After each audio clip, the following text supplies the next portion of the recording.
കണ്ണൂർ പാപ്പിനിശ്ശേരിയിലെ 4 മാസം പ്രായമുള്ള കുഞ്ഞിന്റെ കൊലപാതകം ചെയ്തത് ബന്ധുവായ 12 വയസ്സുകാരിയാണെന്ന വിവരമാണ് ഇപ്പോൾ വരുന്നത്. മാതാപിതാക്കൾ മരിച്ച 12 വയസ്സുകാരിയെ വളർത്തിയത് മരിച്ച കുഞ്ഞിന്റെ പിതാവാണ്. വർഷങ്ങളായി ലഭിച്ചുകൊണ്ടിരുന്ന ആ സ്നേഹവും ലാളനയുമൊക്കെ പുതിയ കുഞ്ഞു വന്നപ്പോൾ അത് ഇല്ലാതായി എന്ന തോന്നൽ കൊണ്ടാവാം ചിലപ്പോൾ ഈ കുട്ടി ഇത് ചെയ്തത്. എന്തായാലും അരുൺ പൂപ്പറമ്പയുണ്ട് നമ്മോടൊപ്പം കൂടുതൽ വിവരങ്ങൾ പങ്കുവയ്ക്കാൻ. അരുൺ, ഇപ്പോൾ നമ്മളോട് സംസാരിച്ച പോലീസ് ഉദ്യോഗസ്ഥൻ പറഞ്ഞത് പ്രാഥമികമായ വിവരങ്ങൾ മാത്രമാണ്. കൂടുതൽ വിവരങ്ങൾക്കായി പോലീസ് അധികൃതർ അല്പസമയത്തിനകം മാധ്യമപ്രവർത്തകരെ കാണുമെന്നാണ് മനസ്സിലാക്കുന്നത്, അല്ലേ?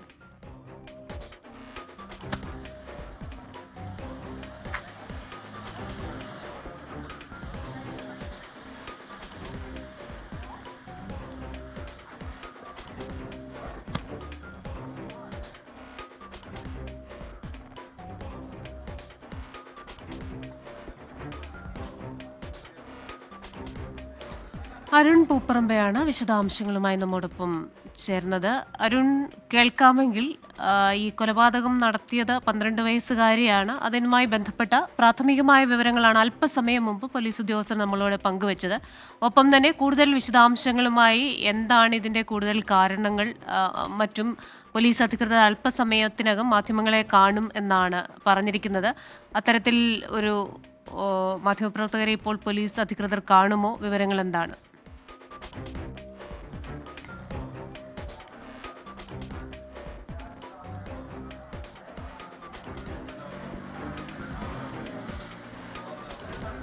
അല്പസമയത്തിനകം ഈ അന്വേഷണ ചുമതലയുള്ള കാർത്തിക് ബി IPS അദ്ദേഹം ഇവിടെ ഉണ്ട്.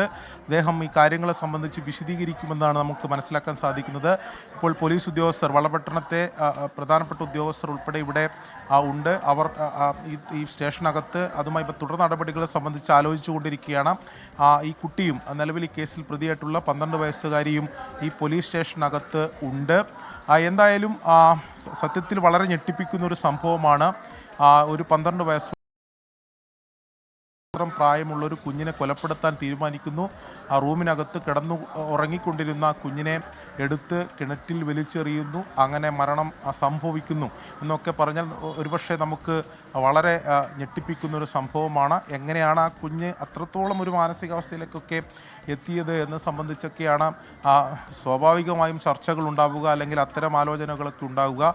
പോലീസിനെ സംബന്ധിച്ചിടത്തോളം ഇത് അവരെ മുന്നിലും ഒരു വെല്ലുവിളിയായിരുന്നു. സ്വാഭാവികമായും വളരെ ജാഗ്രതയോടെ വളരെ ഗൗരവത്തിൽ തന്നെ അന്വേഷിക്കേണ്ട ഒരു കേസ്.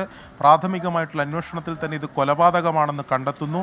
ആ കൊലപാതകത്തിന് പിന്നിൽ ആരാണ് എന്ന അത് ചുരുളഴിക്കുന്ന അന്വേഷണത്തിൽ പോലീസിനെയും ഞെട്ടിപ്പിക്കുന്ന സംഭവങ്ങൾ ഉണ്ടാകുന്നു. അതിൽ നിർണായകമായിട്ടുള്ള ചില മൊഴികളുണ്ട്. ചില മൊഴികളിലെ വൈരുദ്ധ്യം പോലീസിന് അത് കേന്ദ്രീകരിച്ച് നടത്തിയ അന്വേഷണത്തിലും ചില കാര്യങ്ങൾ കണ്ടെത്താൻ പോലീസിന് സാധിക്കുകയും ചെയ്തു. അതിൽ അയൽവാസിയുടെ മൊഴിയുണ്ട്. അതോടൊപ്പം തന്നെ ഈ മാതാപിതാക്കളുടെ മൊഴിയിൽ കൃത്യമായി തന്നെ പറയുന്നുണ്ട്, അവരാരും തന്നെ ഈ മുറിയിൽ ഉറങ്ങിയിരുന്ന ഈ കുഞ്ഞ് കാണാതായി എന്ന വിവരം അറിഞ്ഞിരുന്നില്ല.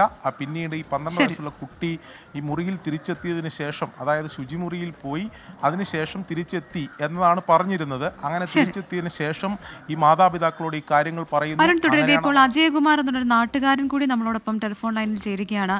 ശ്രീ അജയകുമാർ, താങ്കൾ ഇവർ താമസിക്കുന്നതിനടുത്താണ് താമസിക്കുന്നതെന്നാണ് ഞാൻ മനസ്സിലാക്കുന്നത്. ഈ കുടുംബത്തെക്കുറിച്ച് അങ്ങേക്ക് എന്തൊക്കെ വിവരങ്ങളാണ് നമ്മളോട് പങ്കുവയ്ക്കാൻ സാധിക്കുക? ഈ 12 വയസ്സുള്ള കുട്ടിയെ അങ്ങ് കണ്ടിരുന്നു?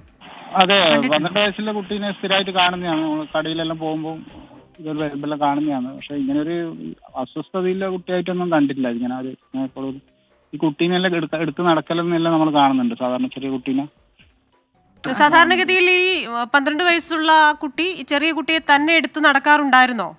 അവിടുന്ന് നമ്മുടെ റൂമിന്റെ പുറത്ത് കാണലുണ്ട് ഇങ്ങനെ എടുത്തിട്ട്. ഈ ചെറിയ കുഞ്ഞ് ജനിച്ചതിന് ശേഷം ഈ കുട്ടിയുടെ സ്വഭാവത്തിൽ, അല്ലെങ്കിൽ അതിനോട് ഇപ്പോൾ മാതാപിതാക്കൾ അങ്ങനെ കാണിച്ചില്ലെങ്കിൽ പോലും ചെറിയ കുഞ്ഞിന്റെ മനസ്സിൽ മറ്റേ ആളിനാണ് ശ്രദ്ധ കൂടുതൽ കിട്ടുന്നത്, അങ്ങനെ എന്തെങ്കിലും ഒരു തോന്നലൊക്കെ ഉണ്ടായിരുന്നോ എന്ന് എപ്പോഴെങ്കിലും തോന്നിയിട്ടുണ്ടോ? ഇല്ല, അങ്ങനെ ഇതുവരെ നമുക്കൊന്നും അങ്ങനെ തോന്നിയില്ല. കുട്ടി അങ്ങനെ കടയിൽ പോയിട്ട് സാധനമെല്ലാം വാങ്ങിച്ചു കൊടുക്കൽ, പാലെല്ലാം വാങ്ങിച്ചതെല്ലാം കുട്ടി തന്നെ ചെയ്യല്. പാല് വാങ്ങിച്ചുകൊണ്ട് പോക്കും ഇതെല്ലാം. ഈ കുട്ടിക്ക് അവര് പണിക്ക് പോയാൽ ഈ കുട്ടി തന്നെ എല്ലാം ഇവളെ നേരെ ഒരു അനുജത്തി ഉണ്ടല്ലോ, അവളെയും കൂട്ടിയിട്ടാണ് ഇവള് കടയിലും അടിയിലെല്ലാം പോകുന്നതും ഈ കുട്ടി തന്നെയാണ്. ഈ കുട്ടിക്ക് അവിടെ സമപ്രായക്കാരായ മറ്റു കൂട്ടുകാരൊക്കെ ഉണ്ടായിട്ടുണ്ടോ? നാട്ടുകാരുമായി ഇടപഴകുന്ന ഒരു കുടുംബമായിരുന്നോ ഇവർ? ഇല്ല, അങ്ങനെ അവരെ ഇടപെടുന്നില്ല. അവരെ റൂമും നാട്ടുകാരായിട്ട് അങ്ങനെ വലിയ ബന്ധമൊന്നുമില്ല. അവര് മറ്റൊരു ജോലിക്ക് പോയാലും ഇവർ ആ റൂമിൽ തന്നെ എന്തെങ്കിലും സാധനം വാങ്ങിക്കാൻ വേണ്ടി മാത്രം ബിസ്ക്കറ്റ് അങ്ങനെ എന്തെങ്കിലും വാങ്ങിക്കാൻ വേണ്ടി പുറത്ത് പോകുന്നല്ലാണ്ട് അല്ലെങ്കിൽ ആ റൂമിലും ആ റൂമിന്റെ വറാന്തയിലും അങ്ങനെ ഇരിക്കലാണ്. ശ്രീ അജയ്കുമാർ ഇന്നലെ അവിടെ ആദ്യം എത്തിയത് അജയ്കുമാർ ആണെന്നാണ് ഞങ്ങൾ മനസ്സിലാക്കുന്നത്. അപ്പൊ ഇന്നലെ അവിടെ നടന്നത് എന്താണ്? എന്തുകൊണ്ടാണ് അന്വേഷണം ഈ കുട്ടിയിലേക്ക് പോകാൻ? ഈ ശബ്ദം കേട്ട് എത്തിയിട്ട് ഞാൻ എത്തുമ്പോൾ അവര് മേലെയിൽ അതിഥി തൊഴിലാളികൾ ഈ കുട്ടീനെ എടുത്തിട്ട് ഹോസ്പിറ്റലിലേക്ക് കൊണ്ടുപോയി. അപ്പൊ നമ്മളെടുത്തുകൊണ്ട് നമ്മളവിടെ എത്തുമ്പോക്ക് അജയ്കുമാർ എത്തുമ്പോ അവിടെ എന്തായിരുന്നു? എന്തുകൊണ്ടാണ് ഈ കുട്ടിയിലേക്ക് ഇങ്ങനെ ഒരു അന്വേഷണം പോകാൻ കാരണം?